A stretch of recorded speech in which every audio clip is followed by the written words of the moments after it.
Hi, welcome to video lectures, Shivananda Sharma Memorial RV College, an ISR initiative. SSMRV College, one of the premier institutes run by the prestigious RV group of institutions, has come up with a unique initiative to engage students at the time of this unforeseen medical emergency caused by corona outbreak. As a socially responsible institution, we would like to connect academically with students to make good the losses caused. In this connection, I, Pallavi of Department BBA, is posting a video on the subject financial management and the topic cash management. Please watch the video till the end and like, share with your peer groups and subscribe to our YouTube channel. Thank you. So guys, firstly let's understand what is cash management. Cash management, as you all know, all of you have to manage cash to meet some or the other emergencies or to purchase some or the other thing. So cash management is one of the important areas of working capital management with regard to office or an industry or an organization. Particularly in an organization, if they have sufficient cash, they are happy. Actually, they can meet all the obligations of the organization. But if they have an excess cash, again it's an unproductive. If they have shortage of cash, it will definitely hamper the operations of the concern. And it's very important to manage the cash. So the next topic is motives for holding cash. There are four motives: transaction motive, precautionary motive, speculative motive, and compensative motive. First, let's understand what is transaction motive. Holding cash to meet day-to-day operations is called transaction motive. So guys, in a company they have to pay some expenses, they have to pay taxes, they have to pay dividends, and also they have to buy raw materials, or there are lot to purchase and lot to pay. So this is called transaction motive. For this thing you have to hold some cash in the company, right? So that is called transaction motive. Holding cash to meet unexpected emergencies is called precautionary motive. The name itself gives you the meaning. Okay, you never know what happens when. So the inflows and outflows, if they vary, to meet some emergencies, they have to hold some cash, and that is called precautionary motive. Speculative motive relates to holding of cash for investing in profitable opportunities. You never know when the opportunity arises, right? For example, in some period, if the raw material price falls down, then the company wants to buy more raw materials, because at that moment the price has fallen down. So if you have money, only you can buy. So that's why you have to hold some cash to invest in some profitable opportunities which may arise. So that is called speculative motive. So the next one is compensative motive. So the cash required for maintaining minimum cash balance to avail free facilities from banks is known as compensative motive. Guys, you all know you have to have some minimum balance in the bank to gain or to enjoy the facilities or the services given by the banks free of cost, right? So that is called compensative motive. So guys, now let's understand what are the cash management techniques. So there are two techniques: speedy cash collections and slowing disbursements. So under speedy cash collections, there are different techniques which is being followed. First one is prompt payment by customers. So one way to ensure prompt payment by customers, it is very important for timely billing and giving information to customers. So customers should be encouraged to make prompt payment by initiating or intimating them about the amount due from them and the due payment from them. And the second one is immediate conversion of payment into cash. Whenever the customer writes a check or submits a DD, its collection should be quickened. Okay, so banks provide services where the amount due to could be collected fast. So that is immediate conversion of payment into cash. And the next one is lockbox system. In a lockbox system, a firm establishes a number of collection centers considering number of customers and volume of remittances of each center. So what happens, a firm hires a post office box and instructs the customers to mail their remittances to that box, whatever they have created. And firm's local bank is given the authority to pick up the checks and deposit the same in firm's account. And this is called lock box system. And the next one is concentric banking. A firm can establish a number of collection centers at different places based on the geographical aspect. Okay, the firm has to open its bank account in local banks in different places where it has its collection centers. Suppose I am supplying my materials to different places or different parts of India, so they can't come to head office or head office branch or bank every time, right? So that's why they have to choose this technique called concentric banking. Wherever your geographical location is there, they will have a contact with the local banks, and so you can deposit the payment whatever you have to give to the firm. And the last one under speedy cash collections is decentralized collection system. A firm should set up as many collection centers as possible depending on the concentration of customers in different locations. Okay, the location of the collection centers should be intimated to all the customers who are near to those centers. Okay, and the collection centers should collect the payments from all the customers nearby and convert it into cash at the earliest. And this is called decentralized collection system. And the second technique is slowing disbursements. Under that, first one is making payments on last date. A firm should pay its obligations on the last date for making payments. This will help the firm to use that amount for other purposes till the last date of payment. See, usually what happens, you will not recharge your mobile phone until you see the expiry date. Will you recharge it before? No, right? So until then you can utilize cash whatever you have for some other purpose. Same like this, the organization also make payment at the last date or the last expiry date. Okay, and the next one is payment through checks. A firm make payment only through account pay checks. It takes time to collect the checks from the paying office and deposit it in the bank, which is again presented to a clearing house of the bank, and finally it is credited to the bank account of the customer. So in the meantime, the organization or the customer can arrange for cash and put it in the bank account. That's why they usually give checks, so that they'll have some time, okay, to arrange for cash or utilize the cash. That is the technique here. And the next one is centralizing payments. When payments are made from one single centralized location, it takes time for the checks and the drafts to reach the concerned parties for payment. And guys, this will give some time for the firm also to use the amount for its immediate necessities. And this is the another technique of slowing disbursements. Next one is payments through interbank transfers. If the firm has bank accounts in different banks at different places, it can transfer the payment from the main bank to the other banks for making payment to the parties. Okay, and guys, this gives some time to the firm to make use of that amount for other purposes till the time the money gets transferred to other banks for payment. So they have some time. That's why they make payments through interbank transfers. And the last one is playing the float. The firm may use the technique of playing the float for maximizing the availability of funds. The term float means the amount tied up in checks that have been drawn, but they have not yet been presented for payment. Okay, they have drawn and they have not yet been presented for payment.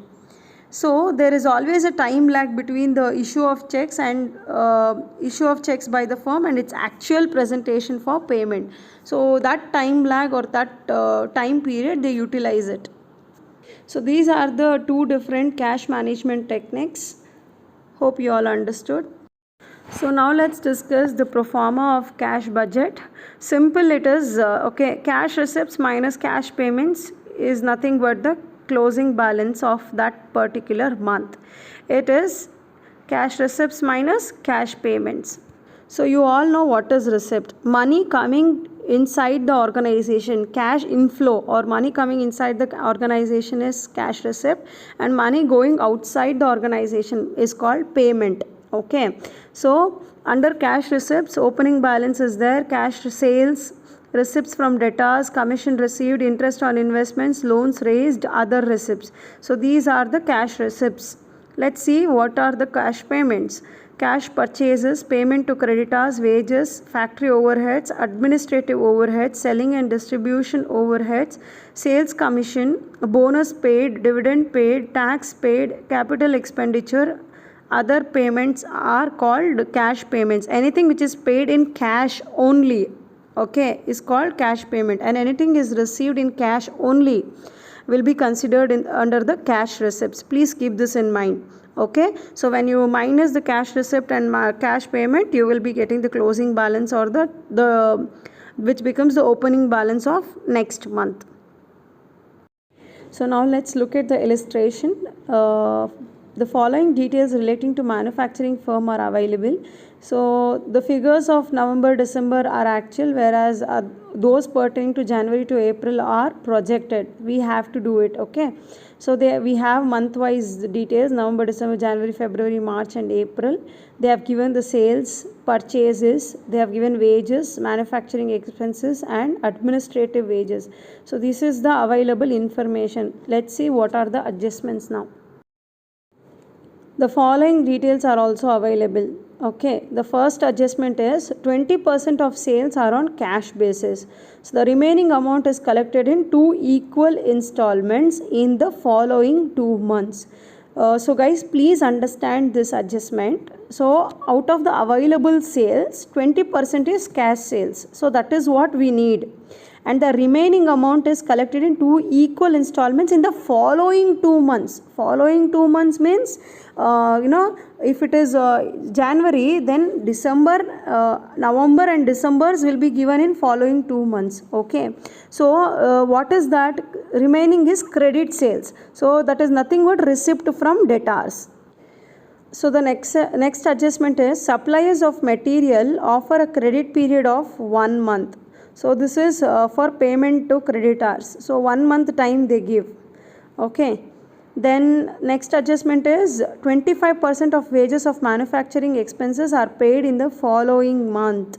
That means if you have to pay wages in this month, that is May, 25% will be from April and 75% will be of May. Okay. And then administrative expenses are paid in the same month. So administrative expenses, no tension at all. Whatever amount they have given for the particular month, same thing we have to consider. And the last thing, cash balance on 1st January 2016 was 25,000. Okay, this is the opening balance of cash. So you are required to prepare cash budget for 4 months from January to April. So guys, we have discussed the question now. Let's look at the demonstration of this problem. If you have any doubts, please feel free to approach me. So guys, I'll be teaching you how to calculate cash budget. But before calculating cash budget, we will have to calculate some working notes. Okay. So first thing, we have to calculate cash sales in this problem. They have given an adjustment about cash sales, right? So they have given the sales information, out of which cash sales would be 20%. So remaining 80% would be credit sales. So they have given the months and the total sales, it is given in the question already. So 20% of which 4 lakh would be 80,000 and the remaining would be 3,20,000 for us, which is treated as credit sales. And likewise, it is the same for all the subsequent months. Okay, so 3,40,000, 3,60,000, 4 lakh, 3,60,000 to 3,20,000 would be the credit sales for the months, and cash sales would be 85,000, 90,000, 1 lakh, 90,000 and 80,000 for the 6 months period. Okay, and the second adjustment what they have given in the question, in the same adjustment is, the receipt from debtors would be collected in 2 equal installments for 2 months, right? So that would be for the next month. So for January, we have to take it from January. So for January, November and December would be considered. November 50% and December 50%. So we have to consider the credit sales. So 3,20,000 for November 50% would be 1,60,000, and December's 3,40,000 into 50% would be 1,70,000. So for January, the receipt from debtor is 3,30,000. Likewise, it is the same for all the subsequent months. The data or the amount is available here. Okay, so for February it will be December and January, and for March it would be January and February, and April it would be February and March. And the amount would be 3,50,000 for February, 3,80,000 for March, and 3,80,000 again for April. Okay, and the next working note is calculation of manufacturing expenses. So they have told that manufacturing expenses and wages would be paid in the following month. So 25% in the previous month, and the remaining 75% is in the following month. So this is how we have to calculate. So for the month of January, previous month would be December, that is 25% in December, and January it will be 75% only. So the amount is 75,000 for both the months. So 25% and 75% would be these amounts, and the total is 75,000 for the month of January. And for the month of February, it is Jan and February, 25% and 75%. And the same, likewise, same you have to calculate, and the amount is 63,750. And for the month of March, it is February and March. So the amount is 60,000. For the month of April, it is March and April, 25% and 75%. So when you calculate, the total amount would be 48,750. Okay, this is about manufacturing expenses. This is note number 3. And the working note number 4 would be calculation of wages. Wages is also same. Previous month 25%, current month 75%. So same thing applies for wages also. January it is previous month is December and current is Jan, 25% and 75%. So the total amount would be 88,750. The amounts are already given in the question. So for the month of February it is 86,250. For the month of March it is 81,250, and for the month of April it is 76,250. So guys, now we have to prepare. I'll show you how to prepare cash budget for 4 months from January to April. So if you observe in the question, they have given the cash balance on 2016 is 25,000. Okay, it's already given in the question. So first, you know the pro forma, I've already explained you. Cash receipts minus cash payments will be the cash budget for each month, right? So first, let's write down all the cash receipts. Okay, then cash payments. So first is opening balance, which is given in the question, 25,000 for the month of January. And cash sales, working note 1, we have already calculated. For the month of January, it is 90,000.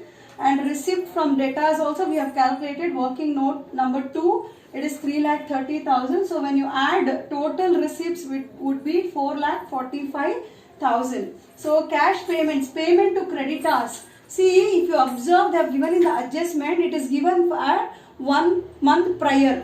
So it is already given in the question. December's purchases would be payment to creditors for the month of January. So it is December's amount is 2 lakh. That is what we have considered here. So payment of wages we have already calculated in the working note. So it is 88,750 for the month of January. And manufacturing expenses is 75,000. We have already calculated in the working note. I have already showed you. And administration expenses is paid in the same month. That is what is given in the question.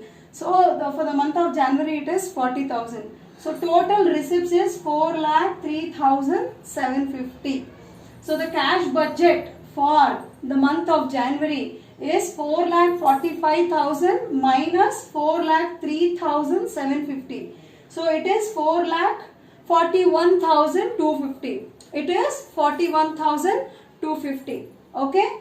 Now this will be the opening balance for the next month, February.